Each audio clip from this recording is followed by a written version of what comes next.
BRS party MLA Quthbullapur Vivekananda Goud గారు ఉన్నారు. మాట్లాడదాం. ప్రజాపాలన అనేటువంటిది వాళ్ళు చేస్తూ ఉన్నారు. 1 ఇయర్ ప్రజలు మ్యాండేట్ ఇచ్చి ఈ రోజుకి 1 ఇయర్ అంటున్నారు. మీరు వైఫల్యాలు అంటారు. అసలు ఏం చెప్తారు? చాలా స్పష్టంగా వారు ఏం సాధించారో చెప్పి వాళ్ళ విజయోత్సవాలు జరుపుకుంటే బాగుంటుంది. మరి ఏదైనా ప్రశ్న ఏదైనా పని అడగకపోతే మేము వచ్చి సంవత్సరమే అయింది, ఇప్పుడే మమ్మల్ని అడుగుతారా అంటున్నారు. మరి సంవత్సరమై ఇప్పుడే మమ్మల్ని అడుగుతారంటే ఏం సాధించారని చెప్పేసి వారు విజయోత్సవాలు జరుపుకుంటున్నారు.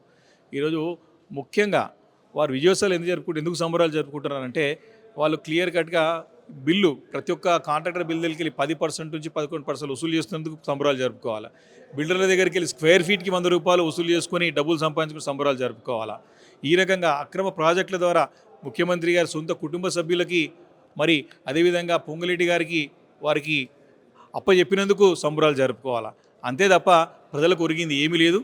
అధికారం సంవత్సరం నుంచి మేము చక్కగా ఎంజాయ్ చేస్తున్నాం, పవర్ ఎంజాయ్ చేస్తూ ఉన్నాం, డబ్బులు సంపాదిస్తూ ఉన్నాం, ఢిల్లీకి మూడలు పంపిస్తూ ఉన్నాం, మా ముఖ్యమంత్రి పదవిని పదిలో పెట్టుకుంటాం అన్నందుకు సంబరాలు జరుపుకోవాలి తప్ప ప్రజలకు ఏమో చేస్తామని చెప్పిన సంబరాలు జరుపుకునే పరిస్థితి లేదు. ఈరోజు కేసీఆర్ గారు ప్రవేశపెట్టినటువంటి అనేక సంక్షేమ పథకాలన్నీ తూట్లు పడుస్తూ కేసీఆర్ గారి పైన కక్షను అంటే కేసీఆర్ గారిని ఆనవాళ్ళు కూడా చేస్తామని చెప్పినటువంటి ముఖ్యమంత్రి గారు వారు ప్రవేశపెట్టినటువంటి అనేక పథకాలను కూడా నిర్వీర్యం చేసి వాటన్నిటి కూడా డైల్యూట్ చేసే ఒక ప్లాన్లో ఉన్నారు. దానికి ఉదాహరణ రైతు భరోసా, రైతు బంధు అని చెప్పి రైతు బంధుని రైతు భరోసాగా చేస్తామని చెప్పి ఇవ్వకపోవడం, రైతు రుణమాఫీని కూడా సంపూర్ణంగా చేయకపోగా చేసినామని చెప్పి మరి దానిపైన అబద్ధాలు ప్రచారం చేయడం, ఇలాంటి అనేక ఉదాహరణలు ఉన్నాయి, అనేక ఎగ్జాంపుల్స్ ఉన్నాయి. ఈరోజు పరిస్థితి తెలంగాణ రాష్ట్రం ఒక పరిస్థితి దిగజార్చే విధంగా ఈ యొక్క రేవంత్ రెడ్డి గారి పరిపాలన సాగింది. కాబట్టి వారు ఆత్మవంచన చేసుకోవాలి, వాళ్ళు ఆత్మ పరిశీలన చేసుకోవాలా. ఏ రకంగా మనం వెనుకబోతున్నాం, ఏ రకంగా మనం ముందుకు పోవాల్సిన అవసరం ఉంది, ఎక్కడ తప్పులు జరుగుతున్నాయి, ఎక్కడ తప్పులు సరిదిద్దుకోవాలని చెప్పేసి కేవలము వారి కుర్చీని కాపాడుకోవడానికి ఢిల్లీ పెద్దలని మనలు పొందడానికే తప్ప ప్రజలకైతే ఒరిగింది ఏం లేదు. కేసులు అయితే ఉన్నాయి. హరీష్ రావు పైన పంజాగుట్ట పిఎస్లో కేసు నమోదైంది. ఫోన్ ట్యాపింగ్కి సంబంధించి ఆల్రెడీ విచారణ ఉంది. మళ్ళీ కేసు నమోదు చేయడం వెనకాల ఏం జరుగుతుంది? భయపడతా ఉన్నారా బీఆర్ఎస్ నేతల్ని? ఇది మనకు ముందే చెప్పినాం. ఫోన్ ట్యాపింగ్ కేసు దాదాపు సంవత్సరం నుంచి నడుస్తూ ఉంది. ఎప్పుడు ఏదో ఒక రకంగా డైవర్షన్ పాలిటిక్స్కే పాటుపడుతూ ఉన్నారు. వారు మా అందరి నాయకుల పట్ల ఎమ్మెల్యేలు ఉన్న వాళ్ళపైన కూడా కేసు పెట్టి వాళ్ళని విచారణ పిలుస్తూ ఉన్నారు. ఫోన్ ట్యాపింగ్ అనేది సంబంధం లేని అంశం.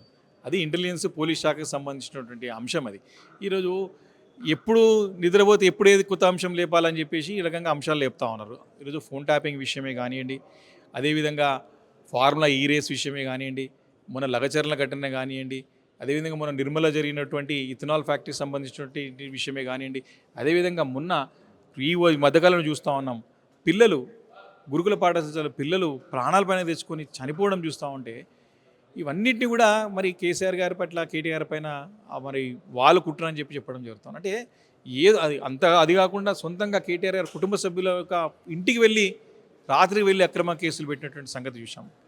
ఈ అన్ని విషయాల పట్ల ఖచ్చితంగా మేము న్యాయ పోరాటం చేస్తాం. ఇప్పటికే హైకోర్టు చాలా సందర్భాల్లో ప్రభుత్వానికి ముట్టకాయలు వేసింది, ప్రభుత్వాన్ని నిలదీసింది, ప్రభుత్వం తప్పులని ఎత్తి చూపింది. అయినా వారు బుద్ధి తెచ్చుకోకుండా అదే కొనసాగుతుంటే తప్పకుండా రాబోయే రోజుల్లో అటు న్యాయ పోరాటం చేస్తాం, ప్రజా పోరాటం చేస్తాం, తప్పకుండా అసెంబ్లీలో పోరాటం చేస్తాం, అన్ని రకాలుగా పోరాటాలు చేస్తాం. ఈ ప్రభుత్వం శాశ్వతంగా ఉండే ప్రభుత్వం కాదు. చూసే సంవత్సరం అయిపోయింది, ఇంకా 2 సంవత్సరాలు అయితే ఇక వాళ్ళ పని అయిపోయినట్టే. కాబట్టి మేము అధికారంలో మళ్ళీ రామనే ఉద్దేశంతో పెద్ద ఎత్తున డబ్బులు దండుకునే పనులు ఉండదు తప్ప ఈ రకంగా డైవర్షన్ పాలిటిక్స్ చేయడానికి అక్రమ కేసులు బనాల్సిన తప్ప నిజంగా అంశం లేదు, దానిలో విషయం లేదు. కేవలం ఏదో భయభ్రాంతులకు గురి చేస్తే భయపడతారు అనుకుంటుండే. కానీ ఇలాంటి ఒక కేసులకి ఎన్నో గతంలో కేసీఆర్ గారు బీఆర్ఎస్ పార్టీ చూసింది. కాబట్టి కొత్త ఏం కాదు, తప్పకుండా ఎన్ని కేసులు పెట్టి ఎదుర్కోవడానికి సిద్ధంగా ఉంది బీఆర్ఎస్ పార్టీ నాయకులు టచ్లో ఉన్నారు. కేటీఆర్కి అత్యంత సన్నిహితంగా ఉన్న నేతలు అనేటువంటి స్టేట్మెంట్ పీసీసీ చీఫ్ చేశారు అక్కడ నుంచి మహేష్ కుమార్ గౌడ్. నిజంగా టచ్లో ఉన్నారా? మీకేమైనా అట్లా ఫోన్ వచ్చిందా? లేకపోతే మీ పార్టీ నాయకుల కరోనా వచ్చిందా? లేకపోతే అసలు ఏం జరుగుతుంది?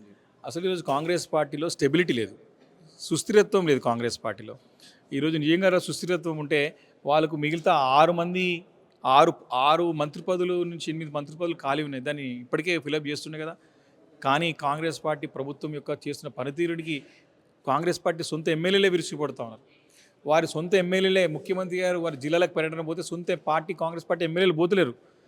నెక్స్ట్ కాంగ్రెస్ ప్రభుత్వం పని అయిపోయింది, కాంగ్రెస్ పని అయిపోయింది, రేవంత్ రెడ్డి గారు అంటే మా పరిస్థితి కథమే అని చెప్పేసి ఆలోచన చేసి ఇప్పటికీ చాలామంది కాంగ్రెస్ పార్టీ ఎమ్మెల్యేలు సుమారు 5 మంది మా అధినేతతో టచ్ ఉన్నారు. కాబట్టి ఇవన్నీ కూడా రాజకీయాల్లో ఏదో చెప్పడానికి మహేష్ కుమార్ గౌడ్ గారు చెప్పుంటారు తప్ప వారికి అంత స్థాయి అంత పరిస్థితి కనపడతలేదు.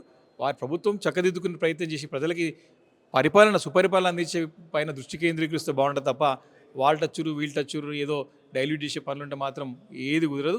ఇప్పుడు పోయిన 10 మంది ఎమ్మెల్యేలే పరిస్థితి ఆగమాగం ఉన్నది. ఇంటికి రాణిస్తలేడు ముఖ్యమంత్రి రేవంత్ రెడ్డి గారు వాళ్ళని. వాళ్ళు ఏడుపు కాదు ఏడుస్తున్నారు వాళ్ళు. అది దానికి సమానం చెప్పాలి. ఇంక కొత్త ఎమ్మెల్యే ఎందుకు పోతాడు? ఉన్నోడే ఆగమవుతుందంటే ఎందుకు పోతాడు? కొత్తోడు ఎందుకు పోతాడు? అయినా హైకోర్టులో కూడా చాలా స్పష్టంగా తీర్పు వచ్చింది. తప్పకుండా స్పీకర్ చర్య తీసుకోవాలా. రాబోయే కొన్ని రోజుల్లో అవి ఖచ్చితంగా డిస్క్వాలిఫై కావడం ఖాయం. ఉప ఎన్నికలు కూడా కావడం ఖాయం. ఒకటి మీ వెనకాల తెలంగాణ తల్లి విగ్రహం ఉంది. అంటే కేసీఆర్ మార్క్ లేకుండా చేస్తామనేటువంటిది రేవంత్ రెడ్డి చెప్తా ఉన్నారు. విగ్రహం మార్పు కూడా చేస్తూ ఉన్నారు. సెక్రటరియట్లో రేపు ప్రతిష్టాపన ఉంది December 9 సోనియా గాంధీ బర్త్డేకి సంబంధించి. ఈ విగ్రహ నమూనాకు సంబంధించి వాళ్ళు తీసుకొస్తున్నటువంటి విగ్రహ నమూనాకు సంబంధించి ఏం చెప్తారు? ఇట్లా ఉండదు, సాదా సీదాగా ఉంటుంది, కిరీటం ఉండదు, అట్లా మొత్తం మార్పు చేస్తూ ఉన్నటువంటి సిచ్యువేషన్. గ్రామీణ మహిళ తెలంగాణ తల్లిగా ఉంటుంది అనేటువంటి స్టేట్మెంట్. దీని గురించి ఏం చెప్తారు ఎమ్మెల్యే గారు? తెలంగాణ తల్లి అంటే మనందరూ కూడా దేవతలాగా మనం పోల్చుకుంటాం. దేవతలు దేవతల్లాగానే ఉంటారు. మనందరం కూడా సామాన్యమైన పౌరులం. మనందరం కూడా సహజంగా మనందరం కూడా సింపుల్ సిఫ్టీగా మన లైఫ్ స్టైల్లో మనం ఉంటాం. ఒక్కొక్క జిల్లాలో ఒక్కొక్క ప్రాంతంలో ఒక్కో రకమైన వేషధారణ ఉంటుంది. ఒక్కో దగ్గర ఒక రకంగా కొన్ని జాగాల్లో ధోతీలు కడతారు, కొన్ని జాగాలో లుంగీలు కడతారు, కొన్ని జాగాలో ప్యాంట్లు వేసుకుంటారు.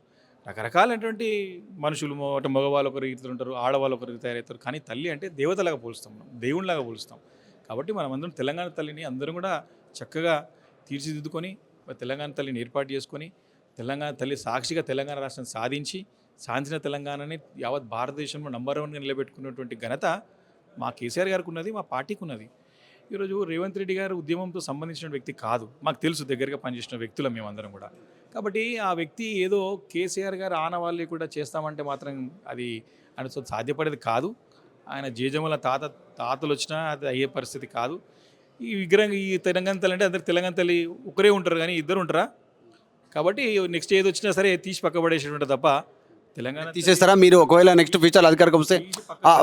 తీసి పక్కన పడేస్తాం. అది ఈ రాజీవ్ గాంధీ విగ్రహం అనేది తీసుకుపోయి వాళ్ళ భవనం కాడ పెడతాం. కానీ తల్లి అంటే ఒకరే తల్లి. తెలంగాణ తల్లికి ఈరోజు కుల మతాలకి రాజకీయాలకు అతీతంగా తీర్చిదిద్దబడినది తెలంగాణ తల్లి. ఆ తల్లి సాక్షిగా నేను తెలంగాణ తెచ్చుకున్నాం. ఆ తల్లిని పెట్టుకొని పూజించుకొని తెలంగాణ తెచ్చుకున్నాం. సాధించుకుని తెలంగాణ 10 సంవత్సరాలు సక్సెస్ఫుల్గా తెలంగాణ రాష్ట్రాన్ని అన్ని రంగాల్లో ముందుకు నడిపించినాం కేసీఆర్ గారు. కాబట్టి ఈరోజు ఏదో తీసుకొచ్చి పెడతా బాగలేదు నాకు నచ్చలేదంటే నువ్వు ఎప్పుడు కొంటోని కాదు కదా. ఎంతోమంది ఉద్యమకారులు ఎంతోమంది అందరు కలిసికట్టుగా ఉండి సాధించుకున్నటువంటి తెచ్చుకున్నటువంటి తల్లి. కాబట్టి ఆయన మాటలకి అంటే వేరే మాటలు వస్తున్నాయి, కరెక్ట్ కాదు అది. ఆయన నిర్ణయం మార్చుకుంటే ఆయనకు మంచిది, లేకపోతే ఆయన కర్మ. అసలైన తొలి వెలుగు. ఫాలో వాట్సాప్ @తొలి వెలుగు official.